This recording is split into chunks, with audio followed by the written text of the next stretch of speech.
firman Tuhan yang menjadi renungan kita pada pagi hari ini. Kitab Amsal 20 ayat 7 dan 8. Bunyinya, orang benar yang bersih kelakuannya, berbahagialah keturunannya. Raja yang bersemayam di atas kursi pengadilan dapat mengetahui segala yang jahat dengan matanya.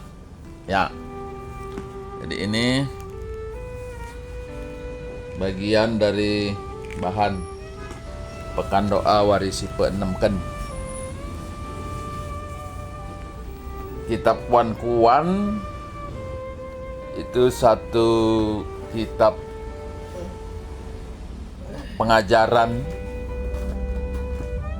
tentang aturan turin-turin geluh, aturan hidup yang bertujuan untuk membawa orang pada satu pola hidup yang benar. Nah, kalau kuan-kuan ini kan dia sering disampaikan dalam bentuk positif negatif gitu ya. Jadi diperhadapkan dalam dua kondisi, dan tentu yang menjadi tujuannya adalah sesuatu yang positif, yang berkenan kepada Tuhan. Nah, dalam perikop ini disampaikan bagaimana orang yang benar, yang bersih kelakuannya, berbahagialah keturunannya. Kalau cakap karo, orang yang memiliki orang tua yang bersih kelakuannya akan membahagiakan. Berbahagialah orang yang memiliki orang tua yang bersih kelakuannya, kira-kira gitu. Dalam bahasa Indonesia, orang benar yang bersih kelakuannya, berbahagialah keturunannya. Nah, apa sih yang membuat orang bahagia keturunannya ketika orang tua bersih kelakuannya? Nah, tentu bersih kelakuan yang dimaksud adalah orang tua yang takut akan Tuhan. Nah, takut akan Tuhan ini ada kemungkinan gitu ya, bahwa orang tua yang demikian tidak akan cukup banyak mewariskan harta benda, kira-kira begitu. Mungkin ya, tapi bukan juga tidak mungkin, banyak juga harta bendanya. Karena Alkitab juga mencatat, ada juga orang yang taat kepada Tuhan, berkatnya luar biasa. Tapi maksud dari Amsal ini kemungkinan adalah bukan sesuatu yang besar gitu ya, atau harta yang banyak. Oleh karena orang yang hidup benar itu lebih memprioritaskan pada moralitas, ketaatan kepada Tuhan, ya, ketaatan kepada Tuhan. Oleh karena, nah, Alkitab juga sudah mencatat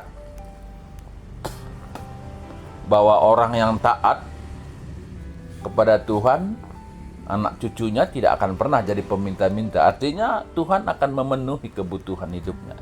Dan itulah kebahagiaan selain daripada iman kepada Tuhan. Ya kan? Iman kepada Tuhan.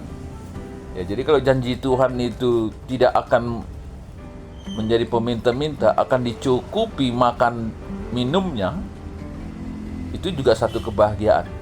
Tapi kebahagiaan yang lebih daripada itu adalah ketaatan kepada Tuhan. Nah, lalu dalam ayat ke-12, raja yang bersemayam di atas kursi pengadilan dapat mengetahui segala yang jahat dengan matanya. Nah, ini membuka mata kita bahwa jangan pernah berpikir kejahatan yang timbul di dalam hati tidak ada yang tahu. Memang tidak ada yang tahu manusia, tapi Tuhan kan tahu. Nah, Tuhan kan tahu.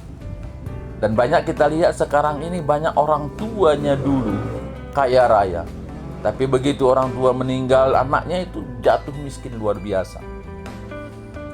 Kenapa bisa begitu? Mungkin bisa jadi, inilah yang dimaksudkan ayat ini tadi. Ketika harta benda yang banyak tapi punya muatan kejahatan, maka bisa jadi keturunannya akan menderita. Nah, beda dengan ayat yang ke-7 tadi. Orang benar yang bersih kelakuannya, berbahagialah keturunannya. Oleh karena orang tua yang bersih kelakuannya, ada jaminan bagi keturunannya diberkati Tuhan. Dan sudah dibilang, anak cucunya tidak akan menjadi peminta-minta. Tuhan akan menjamin hidupnya, tapi lebih dari sekedar itu, ada sukacita oleh karena taat kepada Tuhan. Karena orang tua yang taat akan mewariskan iman, ketaatan kepada Tuhan. Nah, jadi bagaimana dengan orang dunia? Nah, orang dunia sekarang kan berlomba-lomba gitu untuk menunjukkan ya kemampuannya, oleh karena dunia juga menilai seseorang itu dari apa yang ada pada dirinya, harta bendanya, kekayaannya, jabatannya. Orang ingin supaya dihormati, dan orang dihormatin secara dunia adalah dengan apa yang ada pada dirinya.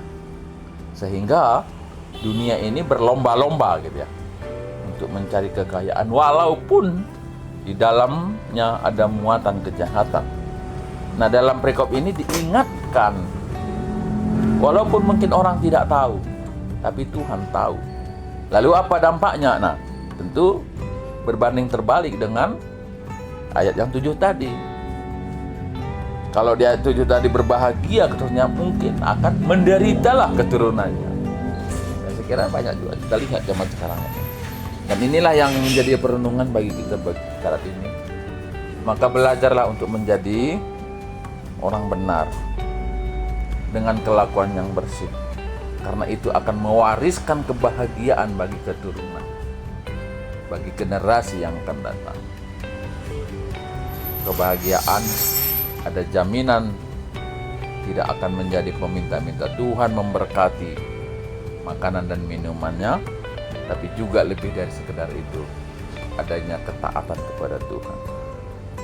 Ketuaan kala sembagikan kata di bata dengan si make kenca ibas keluh tatop topwari.